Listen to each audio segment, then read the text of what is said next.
Bring them on. Bring your spicy opinions. Hey Fragrance family, I'm Dave and I'm a fragrance bro. Of course, your best source for everything fragrance related. Today, I'm talking about your spicy opinions. I have more videos about spicy opinions. If you want to go and watch that, you can go watch a playlist up here. Now you can leave your spicy opinions down in the comments down below for a next video in the future. So do that for me and I will get to those. I made a poll on YouTube and Instagram, and so today I'm going to read some comments that I got. So the first one comes from Kate Fagan on YouTube, and she says, "This is also a bit controversial in our current time, but I really like distinctly male or female fragrances. Not that you can't wear whatever you want. I also love a great unisex fragrance, but I love wearing a distinctly feminine fragrance. Feels like a celebration of femininity, and it brings about a special sense of confidence. Also, it's incredibly attractive when men smell of a traditional male scent." Kate, I'm glad that you said that. And I'm glad that you as a woman said that, because I agree with you. I totally agree with you here. The subject of whether a fragrance is male or female has gone off the rails. It has gone to a point where people don't recognize exactly what we're even saying anymore. I really love masculine scents. I love unisex scents. I love it when a lady smells like a lady scent, but I really like that specialization. I like the masculine specialization. I like the feminine specialization. Age, date, occasion, these don't have any real associations with scents either, but we all give them labels in order for us to categorize them according to how we want to use them. That I think is important for how we use them. And so that's why I think that having these kind of specialized type of fragrances is important. But I really like having something that makes me feel manly or something that makes a woman feel feminine. I like that aspect of a fragrance. These fragrances accentuate how we feel, how we see ourselves sometimes, and how we perceive the world, and that's important. So I totally agree with you, Kate. Thank you. Next is from Mr. Fragrance Paris, and he says that Smug frag-heads on Instagram believe that pure niche brands make better quality fragrances than designers, and that paying $400 for a bottle is worth it. No, it's not. Production costs are low. They make 85% margins off your back. I don't know if I necessarily agree with that. Is there a big boutique-only community on Instagram? I know I see a lot of boutique or niche style brands, and those are promoted a lot on different channels, and I see a lot of that style fragrances on there, but I don't know if I necessarily see a lot of Smug IG people saying that they're better than maybe the mainstream designer releases necessarily. But I will say that typically the more kind of boutique brands do take better care of looking at quality and the blend, putting more time into their fragrance than more mainstream releases. Typically, the mainstream releases are all about going out quick, getting that release that's just gonna be fire. Whereas more boutique brands are more concerned with trying to make the fragrance really good.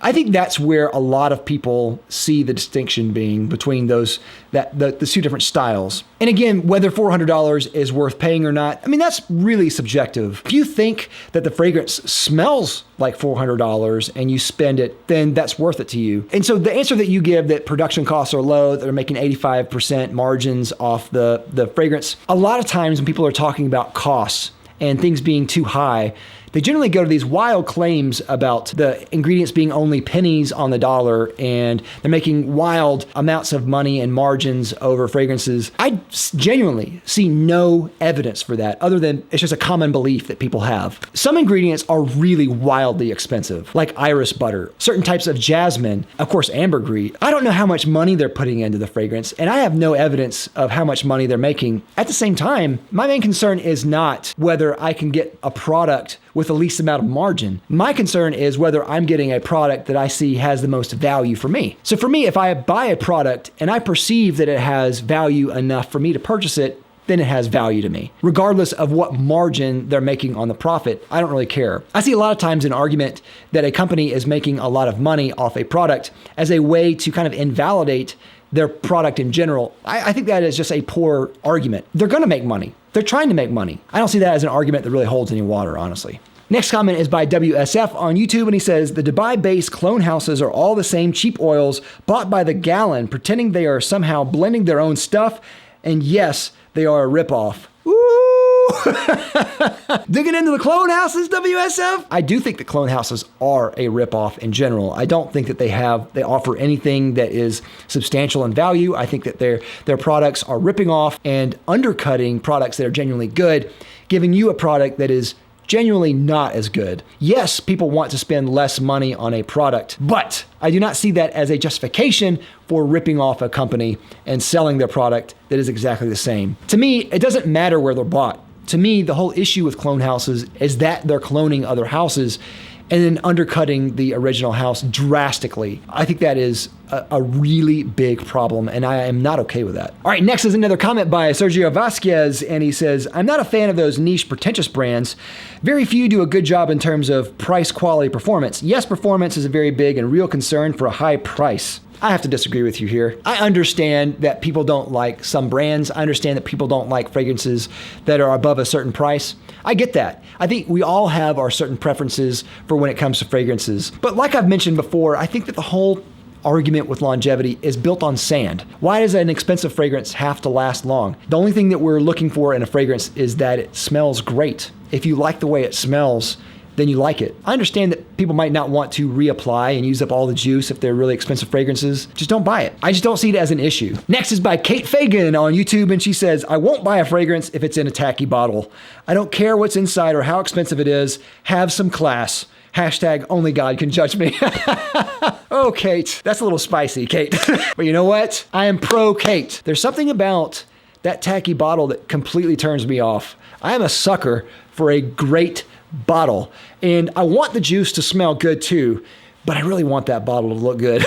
That's why I'm really a fan of houses that get it exactly right, like Luban, Argos, or Atelier d'Or. There's just a number of different houses that get it exactly right, that the juice is exquisite, but so is the presentation. Also, the box better be good, dadgummit. For more information on great and bad boxes, go up here. Next comment is by Professor X on YouTube, and he says, the mainstream realm of fragrance is dead. Dadgum, Professor X. I don't know if I agree, but I see your point. I think that there are a lot of fragrances in the mainstream, designer style realm that are really in trouble. I think that a lot of them don't know where they're going. I think a lot of them are very bad. I think that they're chasing after a group of people that don't really like fragrances in general. I do see your point in that the mainstream realm right now is really just kind of copying each other and that kind of thing. I wouldn't say they're dead yet, but I would say, man, we're looking at the heart rate monitor right now for sure. And it looks grim. Next comment is by Namo730 on YouTube, and he says, the only thing Jeremy Fragrance thinks of is money. He has not a real passion in fragrances. I don't necessarily think that's true. I think that he does like fragrances a lot, but he does like money. And if he likes money and he's doing well, I don't see that as a problem. I just think that his channel in general is a disaster. Wow. All right, next comment is by Rich Mitch on YouTube, and he says, most indie perfumes are pants.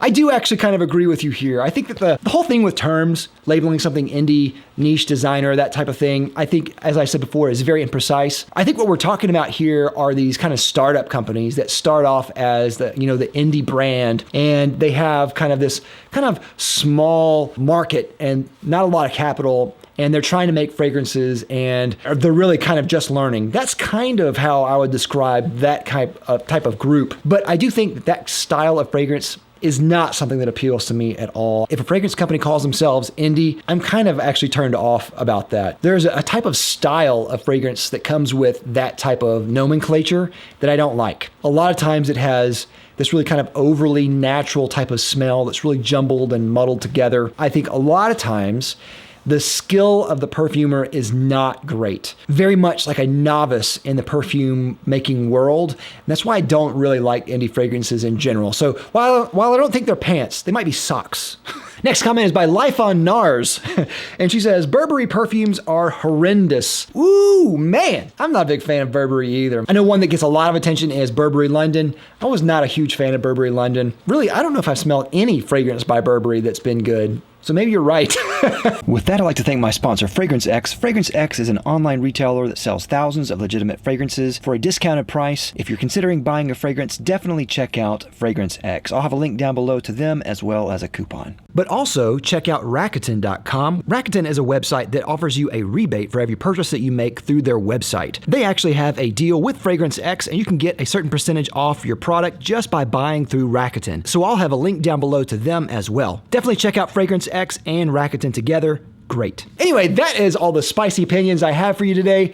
What are some of your spicy opinions and hot takes that you want to debate me about or just vent out to the world? Let the world know. Comment down below. I'll put them in my next video and I will fight you personally. Thanks again for watching. Don't forget to like, comment, and subscribe down below. I love you for it. And click that little bell so you get a notification every time I make an upload. I'll see you next time. I'm Dave with the Fragrance Bros. Bye.